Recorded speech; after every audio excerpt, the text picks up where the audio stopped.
Hi, welcome to valuationpodcast.com, a podcast and video series about all things related to business and valuation. My name is Melissa Gragg, and I'm a valuation expert in St. Louis, Missouri.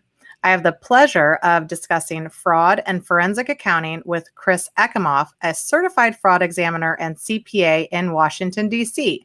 Chris also serves as an expert witness in matters of SEC financial reporting, complex GAAP accounting, whistleblower, mortgage-backed securities litigation. I mean, where are you not doing stuff, Chris? Welcome. It's great to be here. Thanks for having me, Melissa. How did you kind of bridge the gap of doing some of these investigations?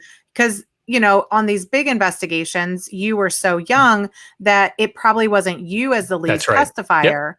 But when you saw these cases, did you get interested as being an expert witness, or were you like, oh my gosh, that's crazy? What were your thoughts? Like, how did you get pulled into testifying?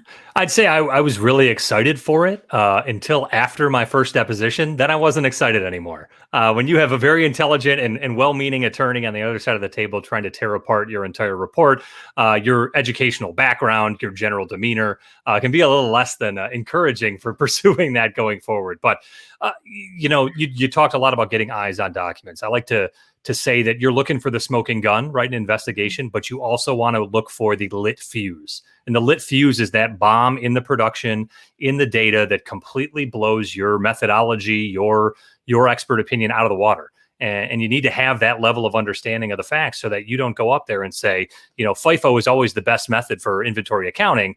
Meanwhile, your client has written a memo that says LIFO is, right? And you just haven't looked at it. So from an expert perspective, you got to be, play both offense, put out the facts that support the case, on behalf of the client, with all the truth and integrity you can, and also be aware of the weaknesses in the case. And there, I don't know, Melissa, if you've been on any investigations or evaluations as well, where one party is 100% right and the other party is 100% wrong, because that's usually not when folks like us get involved.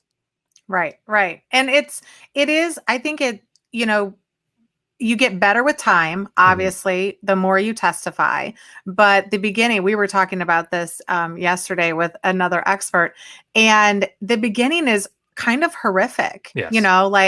I had a whole policy of not eating when I had trial dates because I just didn't know, I was always concerned, if I had breakfast and it was tainted food and I'd be on the stand and I just couldn't take it. So you kind of develop those things. But I think also where I've seen people successful is when they kind of stay in their lane. That's right. And so when you testify, so I really focus on business valuations and you're really focused on forensic accounting. That's right. And that's what makes us, excel in that field.